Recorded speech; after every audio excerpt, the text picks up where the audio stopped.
बहुत समय पहले की बात है। भगवान शिव के अनेक भक्त थे जो कठिन तपस्या के द्वारा उन्हें प्रसन्न करने का प्रयास करते थे। भगवान शिव को भोलेनाथ कहा जाता था क्योंकि वे अपने भक्तों की सच्ची भक्ति देखकर तुरंत प्रसन्न हो जाते थे और उन्हें मनचाहा वरदान दे देते थे। एक दिन भस्मासुर नाम के एक राक्षस ने भगवान शिव को प्रसन्न करने के लिए घोर तपस्या शुरू की। वह कई वर्षों तक शिव जी की आराधना में लीन रहा और केवल ध्यान और तपस्या में अपने समय को समर्पित करता रहा। भस्मासुर को वरदान। भस्मासुर की तपस्या से प्रसन्न होकर भगवान शिव प्रकट हुए और बोले, हे भस्मासुर, मैं तुम्हारी भक्ति से बहुत प्रसन्न हूँ। जो चाहे वह वरदान मांग लो। भस्मासुर ने कुछ देर सोचा और फिर भगवान शिव से कहा, प्रभु, मुझे ऐसा वरदान दीजिए कि जिस किसी के सिर पर मैं हाथ रखूं, वह तुरंत भस्म हो जाए। भगवान शिव ने उसकी भक्ति के कारण बिना ज़्यादा सोचे समझे उसे यह वरदान दे दिया। भस्मासुर अत्यंत प्रसन्न हो गया और अपनी शक्ति को परखने के लिए उसने सोचा कि क्यों न भगवान शिव पर ही इस वरदान की परीक्षा की जाए। उसके मन में एक घमंड उत्पन्न हो गया कि अब वह संसार का सबसे शक्तिशाली व्यक्ति बन गया है। भस्मासुर का अहंकार। जैसे ही भस्मासुर ने भगवान शिव पर अपने वरदान का प्रयोग करने की ठानी, वह उनकी ओर तेजी से बढ़ने लगा। भगवान शिव समझ गए कि भस्मासुर अपने वरदान के मद में चूर होकर अनर्थ करने वाला है। वह जान गए कि अब भस्मासुर को रोकना कठिन होगा, इसलिए उन्होंने वहां से भागने का निश्चय किया। भगवान शिव चारों ओर दौड़ते रहे, लेकिन भस्मासुर भी उनके पीछे पीछे दौड़ता रहा। हर देवता यह दृश्य देखकर चिंतित हो गया। भगवान शिव ने देवताओं से सहायता की गुहार लगाई, लेकिन कोई भी भस्मासुर के सामने जाने का साहस नहीं कर पाया। भगवान विष्णु का उपाय। अंत में भगवान विष्णु ने भगवान शिव की सहायता करने का निश्चय किया। उन्होंने अपनी माया का प्रयोग किया और एक सुंदर स्त्री का रूप धारण कर लिया। वह स्त्री अत्यंत सुंदर और मोहक थी। जैसे ही भस्मासुर की नज़र उस स्त्री पर पड़ी, वह उसके रूप पर मोहित हो गया और भगवान शिव को भूलकर उस स्त्री के पास जाने लगा। विष्णु जो स्त्री के रूप में थे, उन्होंने भस्मासुर का ध्यान भंग करते हुए मधुर वाणी में कहा, हे भस्मासुर, तुम कौन हो और मुझे क्यों देख रहे हो? भस्मासुर ने कहा, मैं संसार का सबसे शक्तिशाली राक्षस हूँ। मुझे भगवान शिव से वरदान प्राप्त है कि मैं जिस किसी के सर पर हाथ रखूँगा वह तुरंत भस्म हो जाएगा। विष्णु ने अपनी माया से उसे और भी अधिक मोहित कर दिया और कहा। विष्णु ने एक के बाद एक अलग अलग मुद्राओं में नृत्य किया और भस्मासुर उनके हर नृत्य की नकल करने लगा। भस्मासुर का नाश। अंत में विष्णु ने अपने सिर पर हाथ रखा और नृत्य मुद्रा में यह भंगिमा बनाई। भस्मासुर ने भी इस भंगिमा की नकल की और अपने सिर पर अपना हाथ रखा। जैसे ही उसने ऐसा किया तो भगवान शिव का वरदान सक्रिय और वह तुरंत भस्म हुआ। इस प्रकार भगवान विष्णु ने भगवान शिव की सहायता कर उसके ही अहंकार का शिकार। इस कथा से हमें यह सीख मिलती है कि शक्ति का सही उपयोग करना चाहिए। शक्ति का दुरुपयोग और अहंकार कभी भी अच्छा परिणाम नहीं देता है। भगवान शिव अपनी सरलता और भक्ति की रक्षा करने के लिए जाने जाते हैं, परंतु जब उनकी कोई कृपा का दुरुपयोग करता है तो उसके विनाश का मार्ग भी खुल जाता है।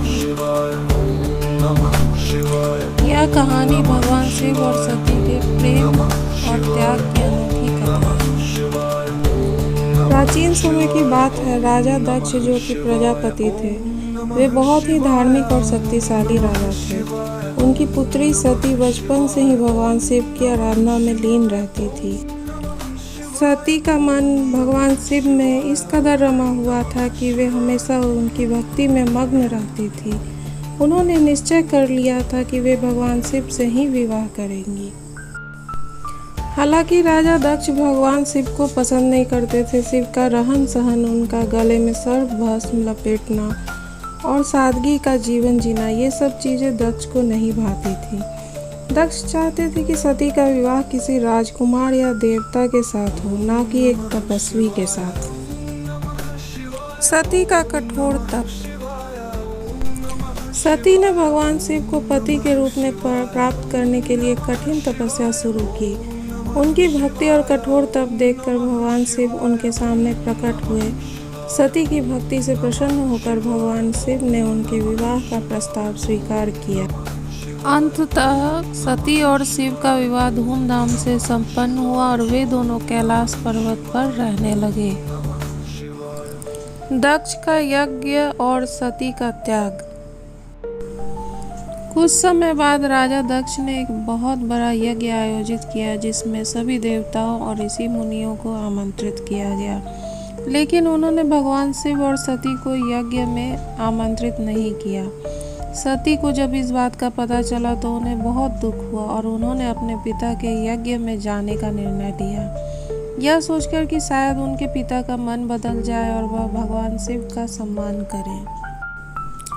जब सती यज्ञ स्थल पर पहुंची तो वहां सभी ने उनका स्वागत तो किया, लेकिन दक्ष ने भगवान शिव का अपमान करते हुए बहुत कटु बातें कही। उन्होंने भगवान शिव के जीवन और उनके साधारण रहन सहन का मजाक उड़ाया। सती ने अपने पति के अपमान को सहन न कर सकी। वे बहुत आहत हुई और अपने पिता से कहा, आपने मेरे पति का अपमान किया है और यह मुझे सहन नहीं है। मैं ऐसे पिता की पुत्री कहलाने के योग्य नहीं हूँ। आहत होकर सती ने वही यज्ञ कुंड में खुद को भस्म करने का संकल्प लिया और भगवान शिव का ध्यान करते हुए योगाग्नि से स्वयं को भस्म कर दिया। यह देखकर यज्ञ में उपस्थित सभी देवता और ऋषि मुनि स्तब्ध रह गए। भगवान शिव का क्रोध और वीरभद्र का प्रकट होना। सती के आत्मदाह की खबर जब भगवान शिव को मिली तो वे अत्यंत क्रोधित हुए। उनके क्रोध ने उन्हें विकराल रूप धारण करने पर मजबूर कर दिया। उन्होंने अपनी एक जटा से वीरभद्र नामक एक शक्तिशाली योद्धा को प्रकट किया और उसे आदेश दिया कि वह यज्ञ स्थल पर जाकर दक्ष का विनाश कर दे। वीरभद्र ने यज्ञ स्थल पर पहुंचकर सभी को भयभीत कर दिया और राजा दक्ष का वध कर दिया। यज्ञ स्थल पर हाहाकार मच गया। भगवान शिव का क्रोध देखकर सभी देवता और ऋषि मुनि भयभीत हो गए और उन्होंने शिव से क्षमा याचना की। भगवान शिव ने अपने क्रोध पर नियंत्रण किया और दक्ष को जीवन दान दिया, लेकिन उनका अहंकार तोड़ने के लिए उनका सिर बदलकर बकरे का सिर लगा दिया। सती का पुनर्जन्म और माता पार्वती के रूप में अवतार। सती के जाने के बाद भगवान शिव ने गहरी तपस्या में लीन होकर संसार से दूरी बना ली। समय बीतता गया और सती ने हिमालय राज के घर में पार्वती के रूप में पुनर्जन्म लिया। इस बार भी उनका मन भगवान शिव में ही रमा हुआ था। उन्होंने बचपन से ही भगवान शिव की भक्ति की और निश्चय किया कि वे इस जन्म में भी शिव को ही अपने पति के रूप में प्राप्त करेंगी। पार्वती ने भी शिव को पाने के लिए कठोर तपस्या की और उनकी भक्ति और प्रेम से प्रभावित होकर भगवान शिव ने उन्हें स्वीकार किया। इस प्रकार पार्वती और शिव का पुनर्मिलन हुआ और पार्वती ने शिव के साथ विवाह किया। भगवान शिव और सती की इस कथा से यह संदेश मिलता है कि प्रेम और भक्ति की शक्ति महान होती है। सच्चे प्रेम और समर्पण से सब कुछ प्राप्त किया जा सकता है। भगवान शिव और सती का प्रेम, त्याग और पुनर्मिलन यह सिखाता है कि सच्चा प्रेम कभी हार नहीं मानता और आखिरकार उसे सफलता प्राप्त होती है। बहुत समय पहले की बात है। एक ऋषि मृकंडू और उनकी पत्नी मरुधति थे, जो शिव जी के परम भक्त थे। उनके कोई संतान नहीं थी, जिससे उन्हें बहुत दुख होता था। संतान की प्राप्ति के लिए उन्होंने कठोर तपस्या की और भगवान शिव की आराधना की। उनकी भक्ति से प्रसन्न होकर भगवान शिव ने उन्हें दर्शन दिए और कहा, हे मृकंडू, मैं तुम्हारी भक्ति से प्रसन्न हूँ। मैं तुम्हें एक पुत्र का वरदान देता हूँ। तुम्हें दो विकल्प है, या तो एक दीर्घायु पुत्र होगा जो साधारण बुद्धि का होगा, या एक अल्पायु पुत्र होगा जो अत्यंत बुद्धिमान और धार्मिक होगा। मृकंडू ऋषि और उनकी पत्नी ने बुद्धिमान और धार्मिक पुत्र को ही चुनने का निश्चय किया। भगवान शिव ने उन्हें आशीर्वाद दिया और कुछ समय बाद उन्हें पुत्र की प्राप्ति हुई, जिसका नाम मार्कंडेय रखा गया। मार्कंडेय का प्रारंभिक जीवन। मार्कंडेय जन्म से ही बुद्धिमान और धार्मिक प्रवृत्ति के थे। वह हमेशा भगवान शिव की भक्ति में लीन रहते और ध्यान करते थे। सभी को यह ज्ञात था कि उनकी आयु केवल 16 वर्ष की है। जब मार्कंडेय का 16वां जन्मदिन पास आने लगा तो उनके माता पिता बहुत दुखी और चिंतित हो गए। उन्हें इस बात का भय सताने लगा कि जल्दी ही उनके पुत्र की मृत्यु हो जाएगी। मार्कंडेय अपने माता पिता की चिंता को समझ गए और उन्हें सांत्वना देते हुए बोले, आप चिंता न करें। भगवान शिव की भक्ति में इतनी शक्ति है कि वह मेरी रक्षा अवश्य करेंगे। मृत्यु के देवता यमराज का आगमन। जब मार्कंडेय का 16वां वर्ष पूरा हुआ तब यमराज स्वयं उनकी आत्मा लेने आए। मार्कंडेय मृत्यु से डरने के बजाय शिवलिंग के पास जाकर गहरी भक्ति में लीन हो गए। उन्होंने शिवलिंग को अपने दोनों हाथों से पकड़ लिया और भगवान शिव का ध्यान करने लगे। उन्होंने मन ही मन प्रार्थना की, हे भोलेनाथ मेरी रक्षा करें। मैं आपका भक्त हूँ और आपको छोड़कर कहीं नहीं जाऊँगा। यमराज ने कई बार उनसे शिवलिंग को छोड़ने के लिए कहा, परंतु मार्कंडेय शिवलिंग को कसकर पकड़े रहे और अपनी प्रार्थना जारी रखी। अंततः यमराज ने क्रोधित होकर अपने पास को फेंका, जो जाकर मार्कंडेय के गले में लिपट गया। भगवान शिव का प्रकट होना। जैसे ही यमराज ने मार्कंडेय के गले में पास डाला, भगवान शिव अचानक शिवलिंग से प्रकट हुए। उनकी आंखों में क्रोध की ज्वाला थी। उन्होंने अपने त्रिशूल उठाया और यमराज से कहा, हे यमराज, यह बालक मेरा परम भक्त है। इसकी आयु जाए है जितनी भी हो, परंतु मैं इसकी जीवन की रक्षा करूंगा। तुमने मेरे भक्त को भयभीत किया है, इसलिए तुम्हें दंड मिलेगा। यह कहकर भगवान शिव ने अपने त्रिशूल से यमराज पर आक्रमण कर दिया, जिससे यमराज मूर्छित होकर गिर पड़े। सभी देवताओं में हाहाकार मच गया। मृत्यु के देवता के न होने से सृष्टि का संतुलन बिगड़ने लगा और जीव जंतु, मनुष्य और अन्य प्राणियों की मृत्यु रुक गई। देवताओं का हस्तक्षेप और यमराज का पुनर्जीवन। देवताओं ने भगवान शिव से प्रार्थना की और कहा, हे महादेव, कृपया यमराज को क्षमा कर दें। मृत्यु के देवता के बिना सृष्टि का संतुलन बिगड़ रहा है। सभी प्राणियों की मृत्यु रुक गई है, जिससे संसार में अराजकता फैलने लगी है। भगवान शिव ने अपनी करुणा का परिचय देते हुए यमराज को पुनर्जीवन दिया, लेकिन एक शर्त रखी। उन्होंने कहा, यह मेरा भक्त मार्कंडेय अब अमर रहेगा। अब से इसे कभी मृत्यु का भय नहीं होगा और यह सदा के लिए जीवित रहेगा। यमराज ने भगवान शिव की बात मानी और मार्कंडेय को अमरत्व का वरदान प्राप्त हुआ। इस तरह मार्कंडेय भगवान शिव की कृपा से मृत्यु पर विजय प्राप्त करने में सफल हुए और सदा के लिए अमर हो गए। मार्कंडेय ऋषि की अमरता और शिव भक्ति का प्रभाव।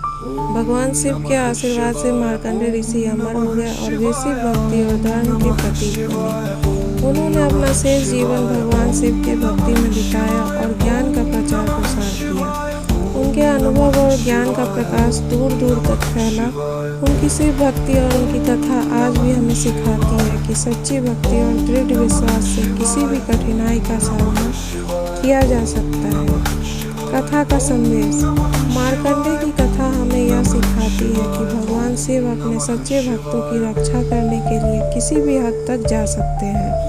इस कथा से यह भी ज्ञात होता है कि भक्ति और विश्वास की शक्ति से मृत्यु जैसी भयावह चीज को भी पराजित किया जा सकता है। भगवान शिव की करुणा, दया और उनके प्रति सच्ची भक्ति का महत्व समझने के लिए यह कथा प्रेरणादायक है।